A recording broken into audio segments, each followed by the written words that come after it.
Now, this top of the backswing position with this trail leg move at the top, a lot of you golfers out there will think is perfectly fine and a good top of the backswing.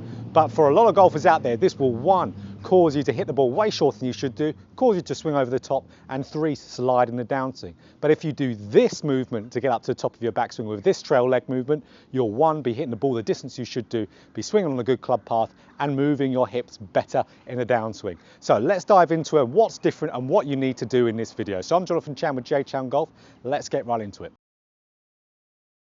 So what was the difference between those two swings we saw there in the intro? The first one that a lot of you would have been thinking was perfectly fine was the trail leg. So for me, my right leg was far too flexed at the top of the backswing. And the next one we saw there, which is what I prefer to see in players do in their backswing, was as I was turning up, my right leg, my trail leg was slightly losing flex as it going up. Not locking out, losing flex and straightening, but just losing and slightly straightening going up to the top of the backswing. So you'll be thinking there, well, I thought I was meant to really keep that trail leg flexed because that's what my instructor in my lessons tells me to do. I need to keep my trail leg flexed and I need to turn into that leg for stability and to coil up my backswing. Well, what I'll say for that is that will absolutely, one, destroy your lower back, and that's going to cause a lot of problems in your golf swing. So there's really three problems that will cause in the golf swing with keeping that trail leg flexed all the way up to the top of the backswing.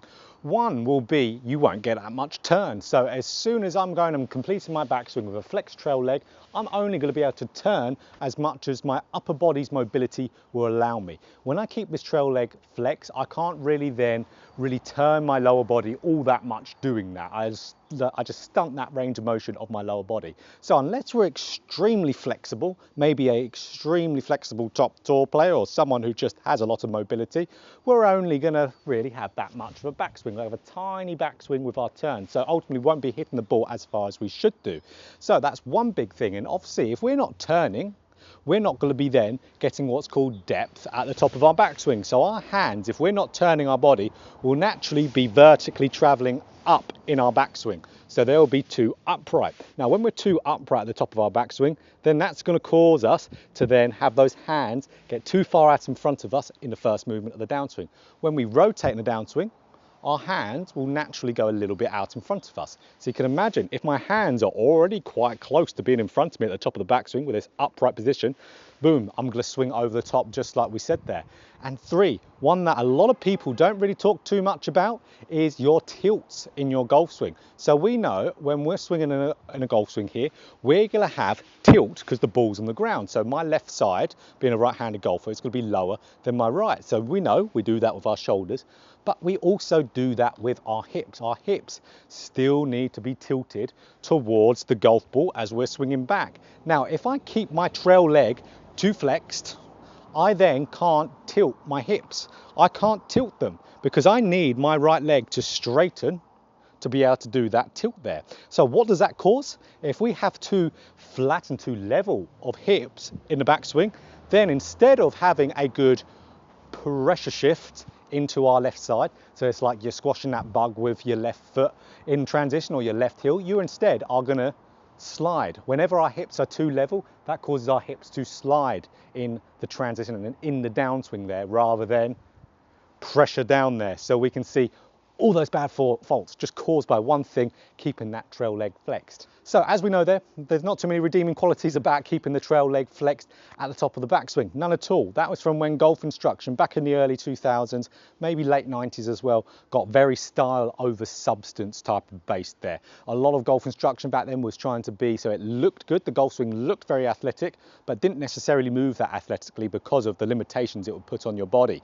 So from there, what we want to see instead, we want to see a nice free turn of our hips going back, which will naturally result in the trail leg straighten up there. We see this with players throughout time. So really when we saw players back in Nicklaus's era again, they all did this move, their trail leg all straightened up there. So what does it help with? When that trail leg straightens, coming back, not straightens to lockout, but straightens to just short of lockout, one, that frees up my hip movement. So now I can get a bigger turn. So if I'm freeing up my hips range of motion by by just letting that leg straighten and loose flex, I'm going to be getting more turn. The more my hips can turn, the more my upper body can turn. So the more power I'm going to be putting into the golf shot. So we know if we're getting, like we said, if we're getting more turn there, we're going to be having more depth at the top of the backswing. So those hands are going to naturally be traveling more around my body, more around me on the arc of the golf swing. So that means at the top of the backswing, deeper hand position, which then results in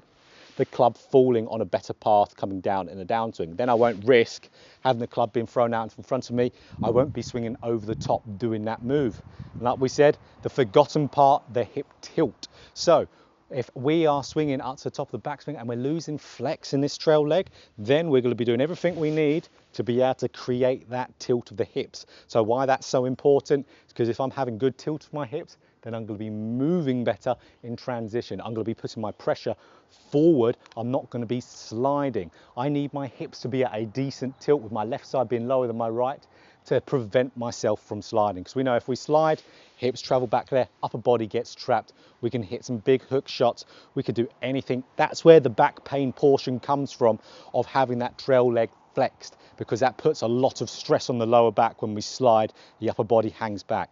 We're going to be then releasing that flex, and we're going to be making sure we've got better hip tilt. So of course, let's dive into some good drills we can do for this move, because as we said, it makes you hit the ball longer, makes you hit the ball straighter, and it will reduce your chance of sliding and having back pain. So 2 really good drills, one with an alignment stick here, one with just your golf club. So let's show you the golf club one first, because this is something you can do at home. To be honest, you can do both of them at home. You just can't hit a golf ball with this one here. So what we do, we get our golf club. Now what I do with the golf club, I put it in between my legs just like this. So I put where the head of the golf club is underneath my left leg, and I put where the shaft is on top of my right leg here. Now what I'm going to do, you can see my left hand is on the handle, and I can guarantee probably none of you have seen this drill before in your life. Maybe some of you might have. So if I'm turning in the backswing now, what I'm going to want to do, I'm going to slightly pull this handle backwards as I'm turning. Going to see what that's going to do.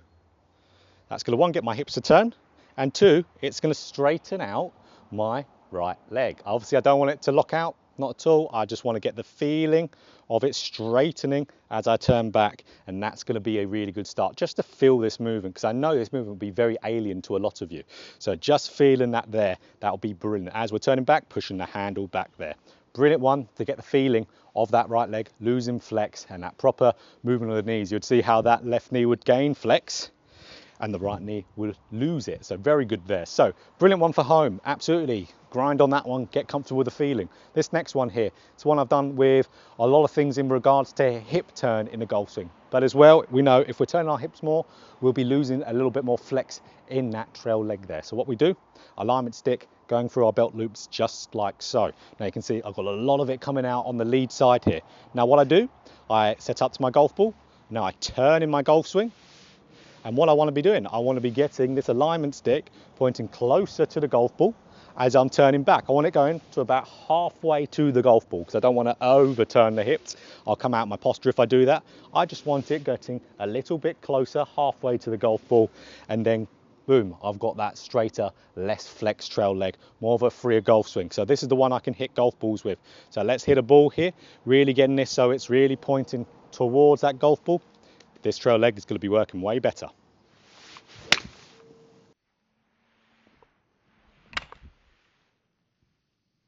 So 2 nice drills for you to do. One at home, getting the perfect move with that club, pulling it as we're going, and then the one with the golf ball with the alignment stick through the belt loops. So we've got some visual feedback, getting it as close as we can to when we're hitting a golf ball on the range, getting this nice movement with the trail leg. So you can see loads of benefits from losing flex in that trail leg, but none by keeping it flexed. This was back in the golf instruction era of style over substance. The whole saying was, you know, turn into your back leg, feel, you know, your weight being on the inside of your right leg, feel it going up your right leg, that tension, and that tension is an injury. That tension isn't you building up power.